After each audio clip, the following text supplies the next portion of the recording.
Creo que lo he dicho ya muchas veces. Me gusta el misterio. Desde que tengo uso de razón me gusta el misterio. He comprado libros de misterio y de terror desde que empecé a tener dinero. También cómics.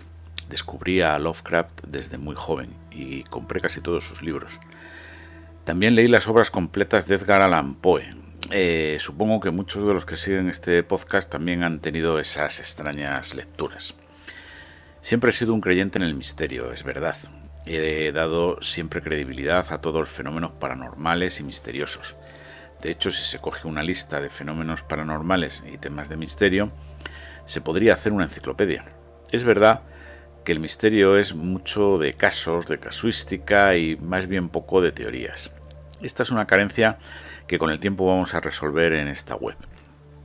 Internet está lleno de casuística y mucha de ella repetida hasta la saciedad en infinidad de páginas. Pero teorías bien estructuradas, eso ya es harina de otro costal. Yo desde luego no las he visto, exceptuando los típicos lugares comunes y las consabidas tonterías. En mi serie de post sobre el misterio de Garabandal, la idea, por supuesto, no es repetir los secretos y las profecías de esas apariciones, ya que están replicadas en miles de páginas web. Yo no pierdo el tiempo en hacer otra redundancia más, los incluyo porque forman parte del cuerpo del post. ¿Por qué digo esto? Porque lo que pretendo es transmitir una o varias ideas, teorías, apuntar explicaciones y siempre lo más novedoso que pueda. Creo que en este caso concreto de los posts sobre Garabandal lo he conseguido, al igual que muchos otros. Y si no es así, pues habré fracasado. Venía pensando en estas cosas durante esta noche de insomnio, cuando he juntado una serie de pensamientos sobre la credibilidad, que de esto vamos a hablar, de la palabra credibilidad, que le damos a los hechos misteriosos.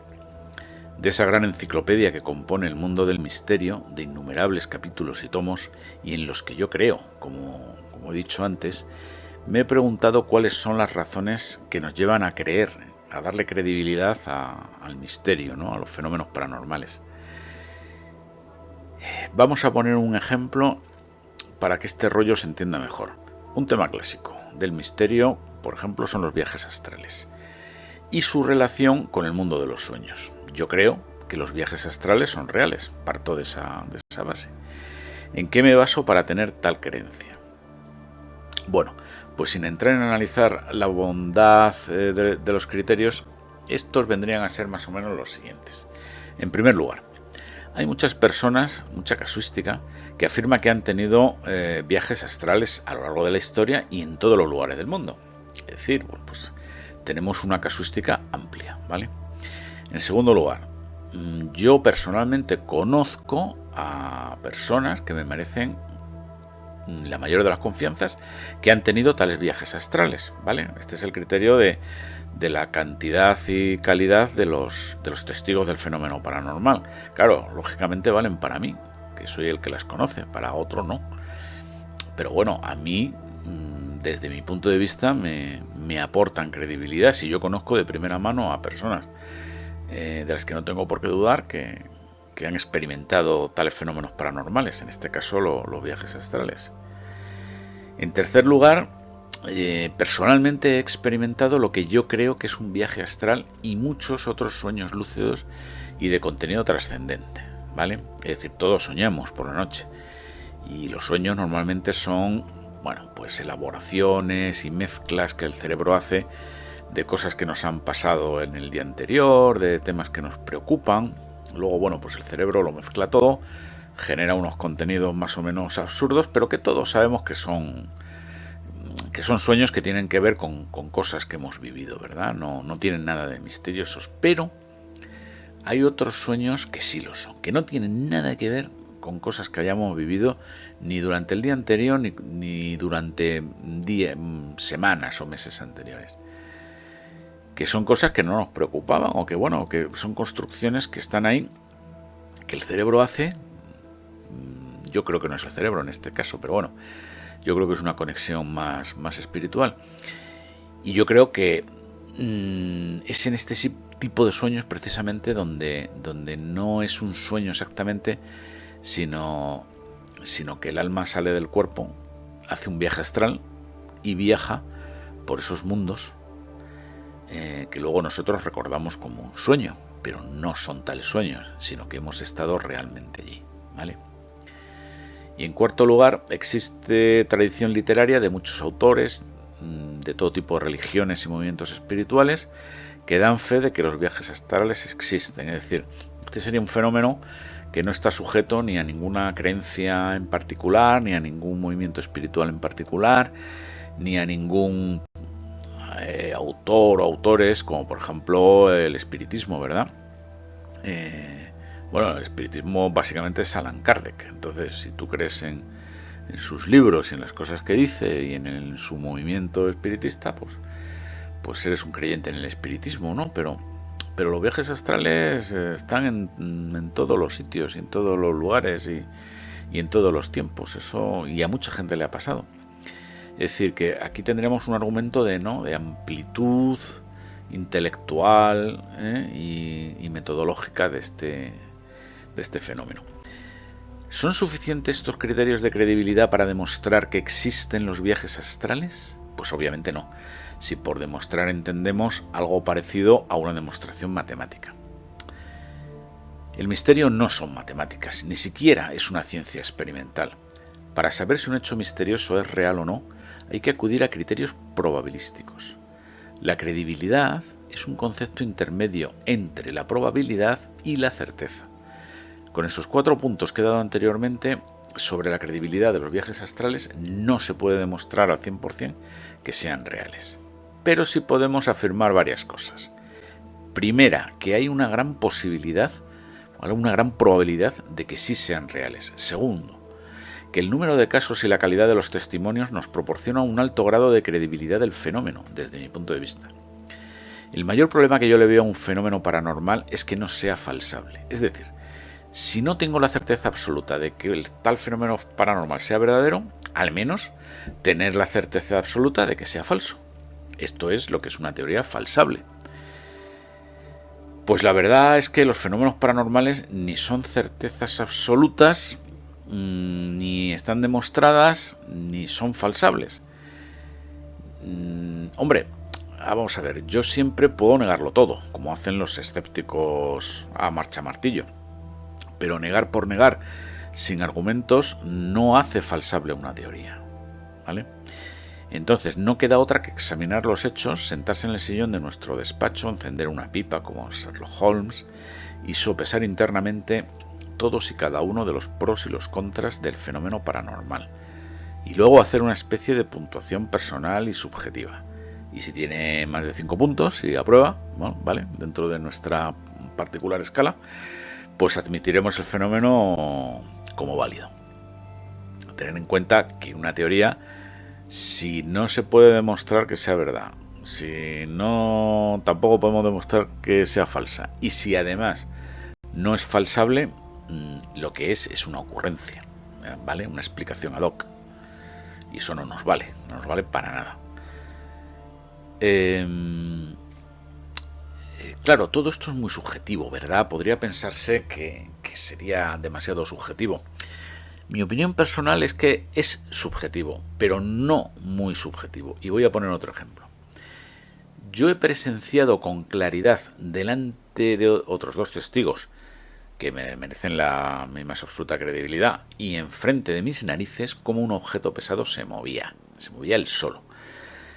No estaba dormido, ni en duermevela, ni me he podido confundir, ni nada. Ahora, depende de otros que me crean o no, lógicamente. Para mí, pues, la telequinesis existe, porque la he visto en acción. Y ya os adelanto que me da igual lo que otros opinen. Una segunda derivada y no menos interesante sería saber cuál es el origen o causa de este fenómeno de telequinesis que yo he presenciado. Ahí tenemos que valorar unas diferentes hipótesis, asignar un grado de credibilidad a cada una de ellas y quedarnos con la que más puntuación saque dentro de nuestra particular y subjetiva escala, ¿verdad? Y ya aviso que no es nada fácil, por muy subjetiva que sea la escala. Hay mucha subjetividad y hay prejuicios adquiridos. No es lo mismo alguien que crea ya en el misterio para formarse una opinión de estos fenómenos que alguien que sea un materialista a ultranza, ¿verdad? No van a tener esos prejuicios de entrada, van a condicionar las hipótesis que ellos consideren válidas. Pero como hemos dicho antes, esto no son ciencias exactas. Si fuera así, sería muy aburrido. Tenemos que construir una hipótesis que sea coherente. Una hipótesis para explicar los fenómenos paranormales. Tiene que ser coherente. Tiene que ser falsable. Y que no contenga contradicciones. Y que no sea más fantástica o difícil de entender que los propios hechos que se pretenden explicar.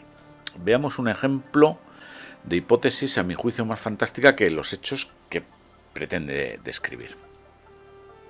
El ufólogo José Antonio Caravaca, gran investigador y teórico sobre este difícil asunto de los ovnis, y cuya obra os recomiendo que compréis y leáis, propone o apunta la siguiente explicación para entender lo que ocurre en el fenómeno ovni.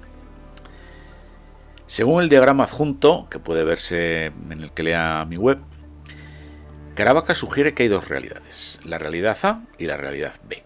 Existe también, según su hipótesis, una especie de zona intermedia o tierra de nadie que separa ambas realidades.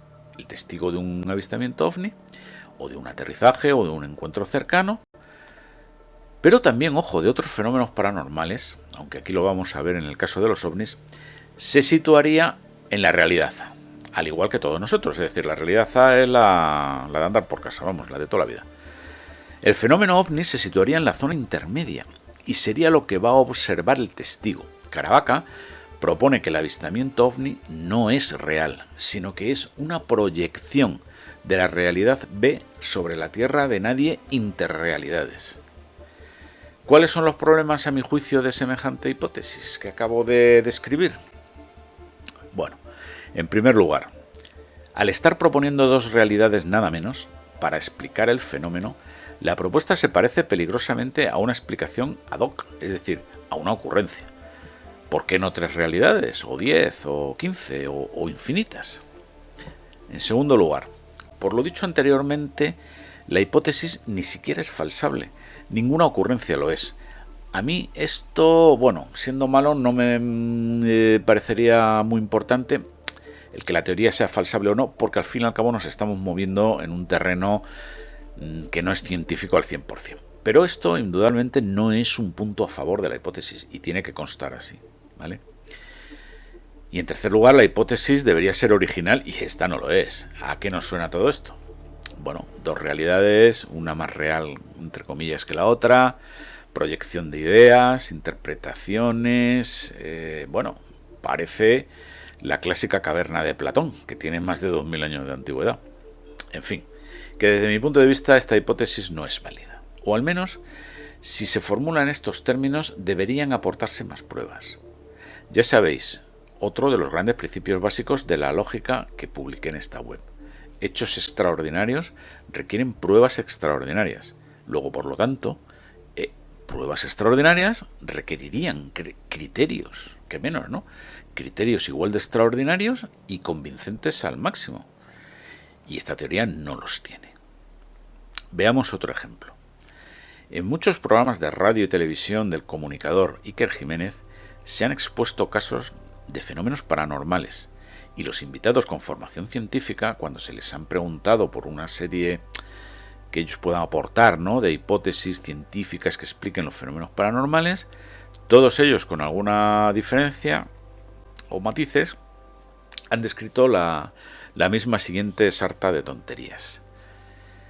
En primer lugar, según estos científicos, bueno, pues existiría un campo de energía que llena todo el espacio, que nadie ha visto ni ha medido, y que es, digámoslo así, la materia prima que provoca los fenómenos paranormales. ¿Ah, sí? ¿Un campo de energía? ¿Dónde? ¿Cuándo? ¿Quién lo ha medido? ¿En toda la Tierra? ¿También en el resto del universo? ¿En base a qué estudios científicos? ¿A qué pruebas? ¿Cuál es la naturaleza de esa energía? ¿Electromagnética, gravitatoria, nuclear, radioactiva? ¿Cómo se mide? ¿Cuánto mide?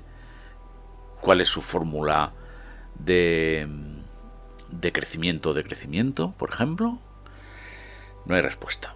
Y en segundo lugar, bueno, pues el protagonista del fenómeno paranormal, atentos, sería capaz de concentrar y transportar dicha energía de dicho campo explicado más arriba, enfocarla al lugar de los fenómenos, realizar el fenómeno paranormal, y todo ello de forma inconsciente, sin darse cuenta y sin despeinarse.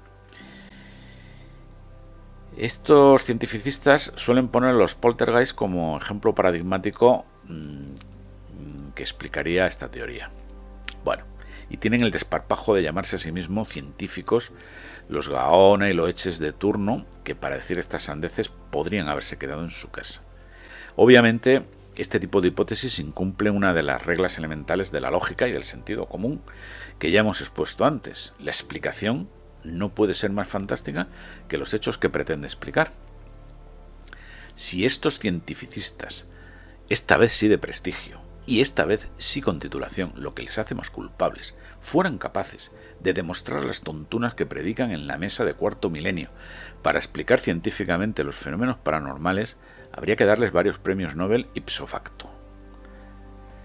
El estudioso de la parapsicología, Santiago Vázquez, sí tiene más claro estos temas, porque al igual que yo, cree en ellos y sí da unas explicaciones más coherentes. Bueno, alguien podría decir que mi punto de vista es demasiado negativo, ¿no? Porque critico a otros y los critico y no digo lo que yo pienso, no me mojo ni debajo de la ducha. Lo que pienso yo lo tengo claro, pero puede que no aporte nada desde un punto de vista científico, porque nadie puede aportarlo, y el que diga que sí puede, miente.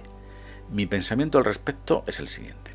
Si tienes algún tipo de creencia en lo espiritual, en el más allá, en la trascendencia, estos fenómenos, incluidos pues el fenómeno ovni y cualquier otro tipo de fenómeno paranormal, se explicarían si asignamos a su causa una causa sobrenatural, de carácter espiritual.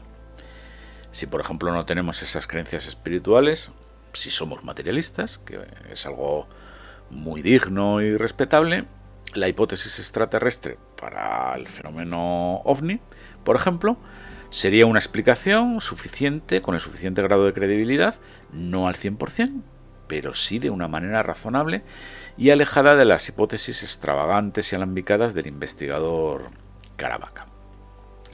Esto para el fenómeno ovni, claro. Es decir, pues un materialista con la hipótesis extraterrestre, digamos que va que chuta para tener una explicación de ese fenómeno ovni. Pero claro, ¿qué pasa con el resto de los fenómenos parapsicobiofísicos? Pues que tiene muy difícil encaje para un materialista en sus paradigmas mentales. Tendría que bien negarlo todo o bien creer en las tonti explicaciones de los cientificistas que invita el comunicador Iker Jiménez a su programa.